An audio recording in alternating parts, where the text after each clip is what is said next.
Graça e paz, pessoal. Bom dia. Bom dia que o galo já cantou. Você está feliz? Está feliz com Cristo? Esse domingo, dia de cultuar ao Senhor, dia de entregar aquilo que nós fizemos na semana a Ele. Amém? Dia lindo desse, sol nascendo. Coloquei um fundo aqui, mas os passarinhos dão conta, né? Muito bom. Hoje nós vamos falar sobre Jesus ter sido feito semelhança a seus irmãos, a nós. Amém? Então fica comigo aqui até o final. Todas as manhãs tem um devocional, uma mensagem, uma reflexão aqui na Palavra de Deus. Média 8 a 12 minutinhos, então é rapidinho. Então inscreva-se aqui já, curte, comenta e compartilha. Ao final do vídeo, a hora que você apertar o compartilhar aqui, ele já dá a opção de jogar direto no WhatsApp, em redes sociais. Enfim, dá para enviar e abençoar muitas pessoas aí. Amém? Então vamos lá. Hebreus capítulo 2, a partir do versículo 5. Não foi a anjos que ele sujeitou o mundo que há de vir, a respeito do qual estamos falando, mas alguém em certo lugar testemunhou, dizendo: Que é o homem para que com ele te importes, e o filho do homem para que com ele te preocupes? Tu o fizeste um pouco menor do que os anjos e o coroaste de glória e de honra. Tudo sujeitaste debaixo dos teus pés. Está lá em Salmos. Ao lhe sujeitar todas as coisas, nada deixou que não lhe tivesse sujeito. Agora, porém, ainda não vemos que todas as coisas lhe estejam sujeitas. Vemos, todavia, aquele que por um pouco foi feito menor do que os anjos, Jesus, coroado de honra e de glória por ter sofrido a morte, para que, pela graça de Deus, em favor de todos, experimentasse a morte. Ao levar muitos filhos à glória, convinha que Deus, por causa de quem e por meio de quem tudo existe, tornasse perfeito, mediante o sofrimento, o autor da salvação deles. Ora, tanto o que santifica quanto os que são santificados provém de um só. Por isso Jesus não se envergonha de chamá-los irmãos. Ele disse: Proclamarei o teu nome a meus irmãos, e na assembleia te louvarei, e também nele porei a minha confiança. Novamente ele diz: Aqui estou eu com os filhos que Deus me deu. Portanto, visto que os filhos são pessoas de carne e sangue, ele também participou dessa condição humana, para que por sua morte derrotasse aquele que tem o poder da morte, isto é, o diabo, e libertasse aquele que durante toda a vida estivera escravizado pelo medo da morte. Pois é claro que não é a anjos que ele ajuda, mas aos descendentes de Abraão. Por essa razão era necessário que ele se tornasse semelhante a seus irmãos em todos os aspectos, para se tornar sumo sacerdote misericordioso e fiel com relação a Deus e fazer propiação pelos pecados do povo. Porque, tendo em vista que ele mesmo sofreu quando tentado, ele é capaz de socorrer aqueles que também estão sendo tentados. Amém. Amém. Ele veio para ajudar os descendentes de Abraão, a eu e você, libertar-nos do medo da morte, porque antes nós tínhamos a morte, não tínhamos. Quando a gente ainda tem medo da morte, a gente não tem a certeza da salvação, porque se nós temos a certeza da salvação, não tem nada que nós temos que temer. É lógico que o que influencia, né, a gente a vontade de viver mais coisas, a vontade de estar perto de quem a gente ama, de estar vivendo, né?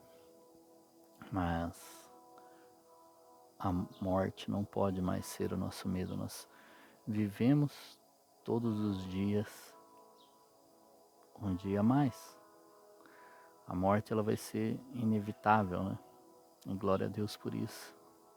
Porque daí nós teremos a vida eterna com Ele, para todo aquele que nele crê, né? E, e nós não temeremos mais, nós não tememos mais. Mas a gente não tem que querer buscá-la antes do tempo. E nem adiantá-la e nem tentar postergá-la, porque a gente não é capaz de colocar um dia a mais sequer na nossa vida, mas nós temos a obrigação de cuidar do nosso corpo, da nossa mente, para que a gente viva os propósitos de Deus para a nossa vida aqui, porque se a gente não cuidar da gente e abreviar os nossos dias, a gente não vai cumprir aquilo que Deus tinha para a nossa vida e ainda vamos culpar a Ele, né? Vamos falar que Ele Ele nos recolheu, né?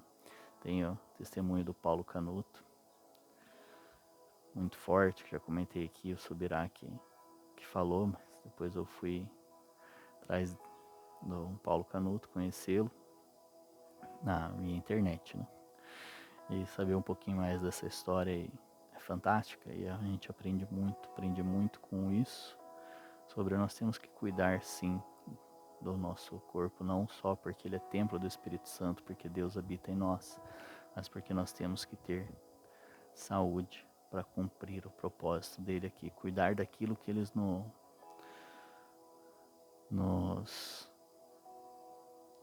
deixou sob cuidado, né? Porque, como a gente fala, se a gente administra os bens que ele nos concede, nós temos que administrar também a vida que ele nos concedeu, este corpo que ele nos concedeu, e Jesus mostrou que isso é possível. Negar a si mesmo, negar os desejos, as vontades. Lógico que nós temos algumas vontades, algumas não temos muitas vontades, né? Mas existem algumas que não é boa para nós, comer aquela gordura maravilhosa, aquela fritura deliciosa todos os dias, não vai fazer bem àquilo que ele nos confiou. Veio a palavra agora. Aquilo que ele nos confiou, a nossa vida, nosso corpo físico, aquilo ele confiou a cada um de nós, para que a gente cuide, para poder cumprir a boa, perfeita e agradável vontade dele para a nossa vida. E a gente tem que buscar todos os dias, né? Isso. Porque, como disse o texto aqui, ele veio semelhante a nós para mostrar que tudo que ele viveu é possível. Tudo aquilo que a gente fala, não dá, eu tenho preguiça, não consigo, a vontade é mais forte. Não, a gente não tem que permitir as vontades serem mais fortes do que aquilo que ele tem pra gente, ou daquilo que a gente deve fazer para ele. A preguiça não pode ser mais forte do que a sua vontade de ler a Bíblia. Sua preguiça não pode ser mais forte do que a vontade de orar. Seu cansaço, é lógico que a gente tem que ter o descanso, mas a desculpa do cansaço não pode ser maior do que a vontade de entregar a leitura da Bíblia ou uma oração a Ele. É só pensar o seguinte: se tivesse alguma outra coisa que eu gosto tanto de fazer, agora eu estaria o mesmo nível de cansado do que para a leitura, a oração. Como disse ontem, a leitura e a oração para nós, crentes cristãos que seguimos a Jesus, é como se fossem as duas asas para um pássaro. Não tem a mais importante, a menos importante, as duas são vitais para a vida dele, para voar, que é tudo aquilo que ele faz. Então não tem como negligenciarmos uma e cuidarmos mais da outra.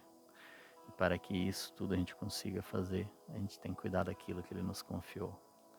Amém? Que Deus te abençoe nesse domingo, que você possa buscar mais a Ele. Deus te abençoe, um forte abraço, um grande beijo e até amanhã.